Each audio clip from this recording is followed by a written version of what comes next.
the most important thing for me is their willingness to truly understand our business and how does the law apply to it. And that really entails being able to have meaningful discussions on how this is going to impact me and our business. What does that mean? Let's break it down a little bit more. So how can you help us generate and keep revenue? Having an actual understanding of our culture and our risk tolerance. When I say know our business, I mean it. Get to know us. That allows outside counsel to have a meaningful and engaging conversation and provide real and effective counsel in turn. Welcome to another episode of On Record PR. I'm the executive producer and guest host, Jennifer Simpson Carr. Today, I'm excited to be going on record with Alexander Lima, Vice President and Associate General Counsel of Wesco International, a Fortune 200 company with revenues of over $22 billion. Alex is a global business executive with over 25 years of experience in leading corporate legal functions for medium and large matrixed public organizations. At Wesco, Alex leads the global commercial legal practice and is the general counsel for Wesco's CSS division and Latin America operations. I invite each of you to read more about his experience and background in the show notes on our website. And in the meantime, Alex, welcome to the show. Thank you. Thank you for having me. Really happy to be here. I'm really looking forward to our discussion today, learning more about your legal department and your relationship with outside counsel. But before we jump into the conversation, I just want to start by congratulating you and Wesco on the recent announcement of its ranking 183 on the 70th annual Fortune 500 list. What an incredible accomplishment. Yeah, it definitely is to see the company being recognized that way. It truly is an honor. And I must say that it is a team effort by all 20,000 employees in the company. It definitely takes a village to accomplish such an honor like that. Yeah, incredible. So what a great way to kind of go into the second half of the year.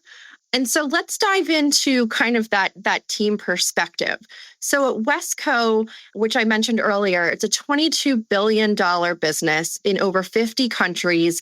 And you just mentioned approximately 20,000 employees. Can you give our listeners an overview of the legal department and your role? Sure, definitely. So our legal department consists of over 50 legal professionals located all around the world. Now, as far as my role is, as you mentioned earlier, I am VP and Associate General Counsel, and I do have a pretty versatile role. I lead the global commercial legal practice team, which consists of over approximately 30 lawyers around the world, all supporting those $22 billion in revenue. I'm also the General Counsel for the CSS Global Strategic Business Unit, as well as the Latin American operations. So what does this really mean? Like, what do I actually do on a daily basis? Well, I'd say I spend most of my days putting out fires, removing roadblocks, coaching our lawyers, advising the C-suite and other senior business leaders on risk, issues, regulatory trends, and operational workflow that supports the company's strategic objectives and financial goals. I'm also highly involved in the company's business resource groups. I co-led the People of Color BRG for 2 years, and I'm also a member of the Global I&D Steering Committee. Wow, that is a lot of work. Yeah. And, I think your title is deceiving because it sounds like it's very broad and all-encompassing. And something that you said actually is a great kind of foreshadowing for a couple of questions I have for you later, which is really giving business advice to the executives, because that's an interesting dynamic between kind of the legal advice and then also how it impacts the business. So I'm excited to talk more about that. But for now, I'd love to know, what are some of the biggest challenges you face leading the legal department of a Fortune 200 company? Well, I'd say a couple come to mind, right? And one of them you just touched upon, just advising the C-suite and other executives, right? And which is the one I probably spend the most time on. And that's navigating and advising our leaders and the business through the different shades of gray that we live in these days, right? Everything we do contains some level of risk, but not everyone has the same risk tolerance or risk philosophy. So as business lawyers, we really need to understand our clients' risk tolerance and their perspective. What do we do as a business, and support them finding a balance in this great world, right? You don't want to advise them to go way too dark and start assuming excessive, unnecessary risk. But at the same time, conversely, you don't want to lead them to this area where they're avoiding even marginal risk, right? It's about taking a holistic view of the matter and finding the appropriate balance in all this grayness. I'd say another, challenge I see, and it's something I spent quite a bit of time here at Wesco, was really, and I got to say, we've been lucky to overcome it. It's challenging and dispelling that perception that many legal departments unfortunately suffer from, right? And that's being labeled as the Department of No, right? Or the deal killers or the black hole, right? That's a very common misperception a lot of legal teams have. So as a leader, changing that perception has been one of my key objectives. And as a business lawyer these days, just being a good technical lawyer, that's not enough. You really need to do more. As a business lawyer, you must develop a deep understanding of the business you support and provide practical and pragmatic business counsel while focusing on real risk, not just paper risk. Because really, paper risk, sometimes it could appear like the sky is falling. But when you really take a holistic view of the situation, you actually find out, well, the risk is actually pretty low. So I think that is something that is so critical as business lawyers, that we truly understand what we do as a company and really embed ourselves in the business. That's the only way to really be a true business partner. Yeah, that's a fantastic answer. And kind of both of those areas are things I want to cover. So let's start with the risk and gray area that I heard you mention. Yep. And specifically, technology and the rapid development of AI have been at the forefront of industry conversations and conference discussions over the past 12 months. So I heard you say risk and operating in a gray area. With technology and AI evolving so rapidly, how do you manage the need to balance risk while still fostering a culture of innovation within your team?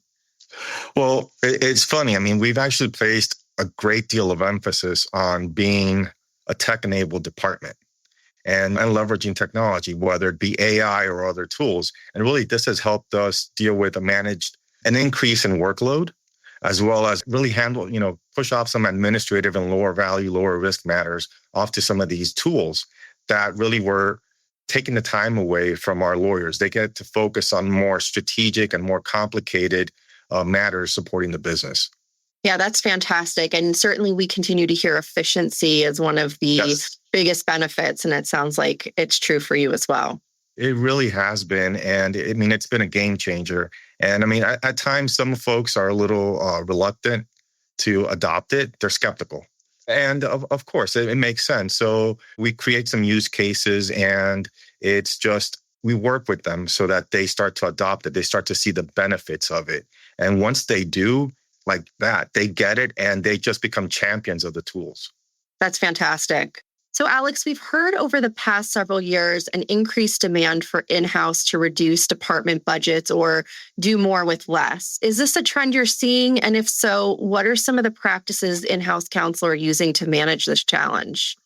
Well, I got to say, we are absolutely hearing it, seeing it, and living it every day. And that seems to be the general expectation based on conversations with colleagues at other companies. And I get it, but this entails a really delicate dance. Because, for example, you have to manage a material increase in workload that's tied to a quicker turnaround with less feedback, while at the same time trying to mitigate risk and protect margin and profit degradation. Mind you, you're also dealing with customers and suppliers and others that are way savvier than they were in the past. They have a stronger understanding of risk and are really demanding more from you. And then let's not forget, this dance occurs with the backdrop of trying to keep your team highly motivated and engaged, being supportive of a respectful work-life balance, and then also trying to be proactive in what feels like a highly reactive environment, right? So let's just say I spent quite a bit of time multitasking on this topic and just trying to make sure all this choreography is as smooth and seamless as possible. So what metrics do you use to evaluate the success of your legal team? So, I really try to take a holistic view of it, right? It's not just focus on one person I really look at the overall team. So I look beyond just volume, numbers, response or turnaround time, really. I really think one of the best things to do is just look at client engagement, get client feedback. How are we collaborating with our internal clients? I think that's key. We've been invited to participate on staff calls. Are we part of the strategy and planning conversations? Do we have a seat at the table? I really think that that's something that's very telling on how well we're doing. I personally also like to just watch our lawyers, how they provide advice and how they conduct themselves with our clients, how they provide presentations to the business. That's one of the things that I spend quite a bit of time of. These presentations should be conversations. Don't get up there with a PowerPoint that it's all full of text. No, you have a couple bullets and you get up there and you have a conversation. It makes it engaging, it makes it collaborative, and really you start building those relationships and trust with the business. So in hearing you respond to that question, it sounds like you really take a very collaborative and integrated approach with all departments. And so is that part of your strategy? Absolutely. Absolutely, it is. That's great. So, Alex, we're going to pause here for a message from our sponsor. And when we get back, we will chat about your relationship with outside counsel. Okay, great. This episode is sponsored by Furia Ruble Communications. In the ever-changing business ecosystem, it's crucial for law firms and businesses to maintain a focus on innovation, differentiation, and efficiency to sustain their relevance and competitive edge. Furia Ruble's Stride services equips domestic and international law firms and businesses to pinpoint obstacles and inefficiencies, distinguish true unique selling propositions, optimize processes, and adjust to shifting client requirements. To learn more about Furia Ruble's Stride services, visit furiaruble.com/stride. So, Alex, we're back from our sponsor message, and I'm curious, what is something you wish outside counsel knew or better understood about your role? Well, I'd say that, although we're both lawyers, right, and our main function is to advise and mitigate risk, I'm also a business person, and I require to have more than a discussion on what the law is. Talk to me about how it applies. It really realistically applies to me and my business. Yeah, we hear so often. Actually, ALM reported earlier this year the top 5 things in-house counsel would really appreciate outside counsel knowing more or understanding more, and that business perspective and how does this legal issue apply to or impact my business. So it's really interesting that is kind of your take on what they could do better or know more about. What are the important criteria you consider when you're selecting outside counsel for legal matters? Well, you have the obvious ones, right? So it's rates, reputation, expertise, customer service, response time. But again, going back to what I mentioned before, the most important thing for me is their willingness to truly understand our business and how does the law apply to it. And that really entails being able to have meaningful discussions on how this is going to impact me and our business. So what does that mean? To break it down a little bit more. So how can you help us generate and keep revenue? Having an actual understanding of our culture and our risk tolerance. When I say know our business, I mean it. Get to know us. That allows outside counsel to have a meaningful and engaging conversation and provide real and effective counsel in turn. So, I really dislike getting on calls with outside counsel and then having to explain to them what we do. It's kind of a turnoff, and it feels a bit disrespectful at times. So I'm curious, how does reputation and previous track record impact your decision, particularly in the context of how well a firm may or may not understand your business? So I'd say reputation is definitely an important factor. However, as I mentioned, their ability to explore and understand my needs, that's key. Everything else is just marketing and fluff.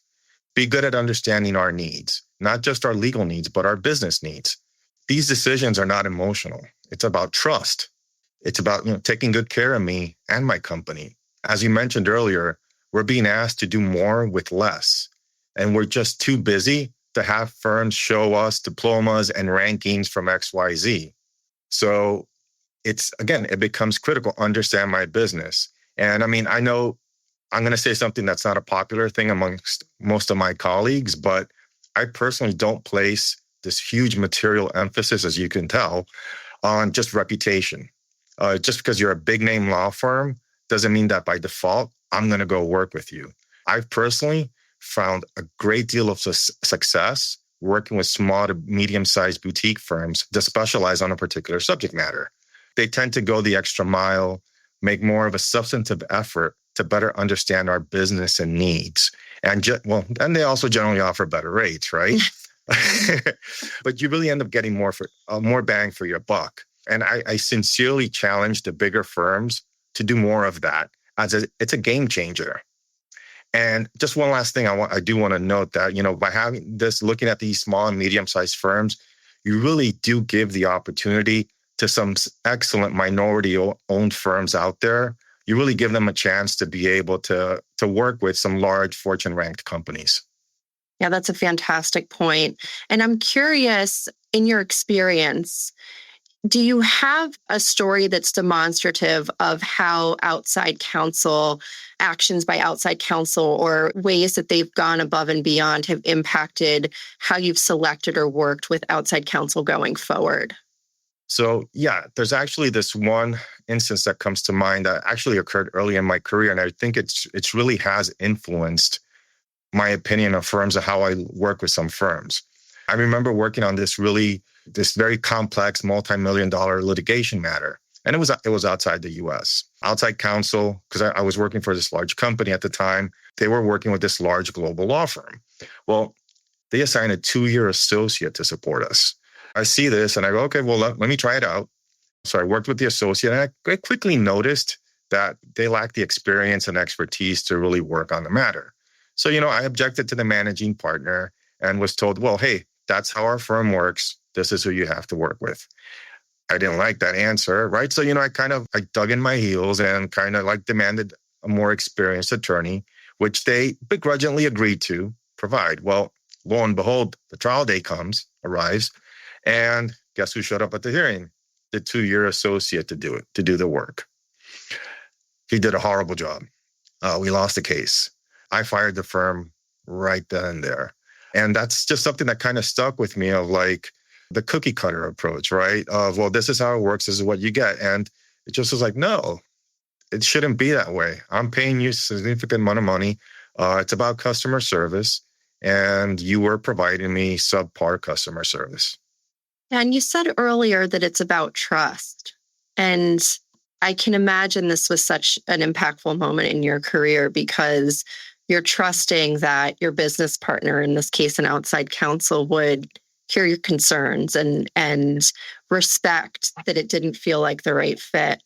So I just go back to I heard you say trust, and yeah. I think that's really demonstrative of kind of what the core piece is here is I'm hiring you as a business partner and trust that you're going to have my best interest in mind. Exactly. It's the same thing. My internal clients are hiring me to be a business partner, to trust me. And if I do that to them, I'm out of a job, right? So it's kind of like, I look at it sometimes, treat me how I would treat you, mm-hmm. or how you want to be treated. And by doing that, and that comes with trust. Absolutely. So on the reverse side of that, is there a notable experience you can share where a lawyer or a law firm really successfully built and maintained trust with you and a strong working relationship? Oh, definitely. And I'll say that expertise we're getting back to comes down to, you can get expertise anywhere, right? But it really comes back to what we mentioned before about trust and the relationship. And so I think there's this one lawyer that I've been working with now for over 15 years and continued the relationship even when he moved to a different firm. And the initial relationship was he just advising us on labor matters. Well, the trust was there. When it got to that firm, started to see the other people in that firm were the same mindset of understanding the business, getting involved with the business, and taking the time to know what is it that we need and we want. And I got to say, with that, we expanded the relationship with this firm to cover beyond labor. They cover all legal matters for us now, even including secondments. That's how much trust there was there because of even their lawyers that were working there. We brought them in to help us out within the business. So, The reason for it's, again, simple. I mentioned it before. It comes back to trust and making that effort to understand what we need and what we want. And so I heard you say earlier that kind of the legal expertise that lawyers deliver is expected. And so I'm curious what additional value beyond kind of that legal expertise and trust outside counsel, outside law firms can bring to your legal team. Yeah. So, I mean, I know I'm going to sound a little bit like a broken record because I'm saying it over and over again, but it's understand me, understand my business. Give me practical and pragmatic advice. Focus on real risk, not just paper risk. Paper risk, I can figure that out on my own, right? Or I can get a paralegal to do it. Or right now, AI, and that's it. And I save all this money. So you do provide that. Also, give me proactive advice. How can I generate revenue, mitigate margin degradation, or avoid potential issues? If you know that there's a law that's going to come into effect, or there's some talk about it, let me know about it. That way, and work with me. How can we develop a strategy to get ready for it? For example, we have excellent FCC counsel that he does that for me.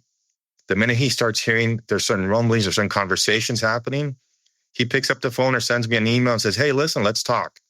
And I value that so much. There's trust, right? So, I mean, that's the kind of stuff that, to me, that's how you support your internal clients. As I mentioned before, it's what I do with mine as well. So, to all these firms, you do this, and I would gladly refer business to you whenever, anything comes out, or even when give referrals once you've shown this to me. Yeah, that's great. So I just want to thank you so much for a great conversation. I've really enjoyed learning from you and learning more about your role and your working relationship with outside counsel. I also want to thank our listeners for tuning in today. I encourage you to visit our website, onrecordpr.com, subscribe to the show, share it with your colleagues. And as always, we welcome your guest and topic ideas at podcast@onrecordpr.com. Thank you so much again, Alex. Thank you so much for having me. It's been great. Thank you.